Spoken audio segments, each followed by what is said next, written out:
भारत में corona virus का खतरा अभी भी बरकरार है। कोरोना वायरस की रफ्तार भले ही जरा कम क्यों ना हुई हो, लेकिन संक्रमण का खतरा अभी भी बना हुआ है। करीब एक सप्ताह पहले देश में कोरोना वायरस के केस 7400 के पार जा चुके थे, लेकिन अब कोरोना वायरस के मामलों में गिरावट देखी जा रही है। पिछले 24 घंटे की अगर बात करें तो स्वास्थ्य मंत्रालय के आंकड़ों के मुताबिक 22 जून को देश में कोरोना वायरस के मामले 4754 दर्ज किए गए हैं।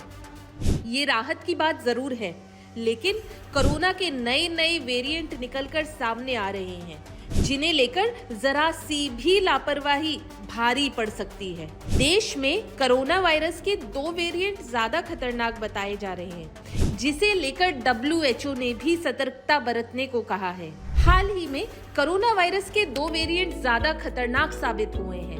पहला NB 1.8.1 यानी निम्बस और दूसरा XFG यानी स्ट्रेटस।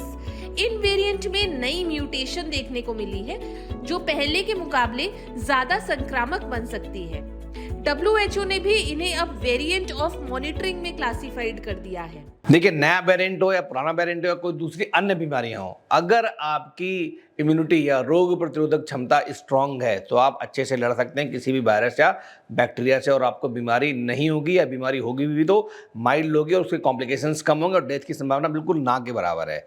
तो कोविड हो या दूसरी अन्य बीमारियों से बचने के लिए हमें कई सारी चीज़ें फॉलो करना चाहिए। पहली बात, अपनी डाइट का ध्यान रखें, मतलब ग्रीन लीफी वेजिटेबल्स लें, सीजनल वेजिटेबल्स लें, फ्रूट्स लें, खूब सारे तरल पदार्थों का सेवन करें, एंटीऑक्सीडेंट रिच खाना खाएं, और साथ में नींद बहुत इंपॉर्टेंट है। अगर आप 8 घंटे की नींद रोज ले रहे हैं तो आपकी इम्यूनिटी अच्छी रहती है। इसके अतिरिक्त स्मोकिंग ना करें, एल्कोहल का सेवन ना करें। अगर आपको डायबिटीज़ है, अस्थमा है, COPD है या लिवर या किडनी डिजीज है जिसमें इम्यूनिटी कम हो सकती है, स्टेरॉइड ले रहे हैं, तो उन दवाइयों का सेवन करते समय सावधानी बरतें, अपने डॉक्टर से संपर्क करें और अपनी इम्यूनिटी बूस्ट करने के जो और बहुत सारे तरीके हो सकते हैं, जैसे प्राणायाम करना, मतलब इनहेल और एक्सहेल की प्रैक्टिस जिसको बोलते हैं, रेस्पिरेटरी प्रैक्टिसेस हैं, उनको बढ़ावा देना, कपालभाति करना, या योगा के और बहुत सारे आसन हैं उनका पालन करना, और साथ में मेडिटेशन करना, एक्सरसाइज करना, चाहे रनिंग है, जॉगिंग है, वॉकिंग है, साइकिलिंग है, स्विमिंग है, ये सब कार्डियो एक्सरसाइज कर सकते हैं। इससे भी आपकी इम्यूनिटी बूस्ट होती है।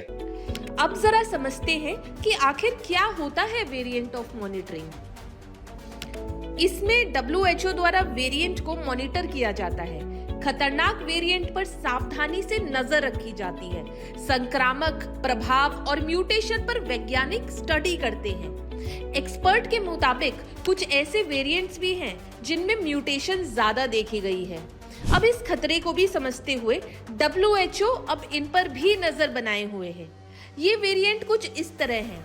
WHO की रिपोर्ट में शामिल 6 variants KP3, KB 3.1.1, LB.1, XEC, LB 8.1, NB 1.8.1।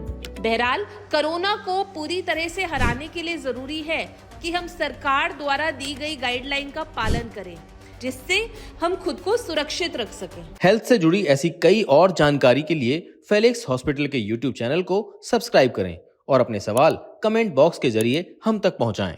और डॉक्टर की अपॉइंटमेंट के लिए दिए गए नंबर 9810455953 पर संपर्क करें।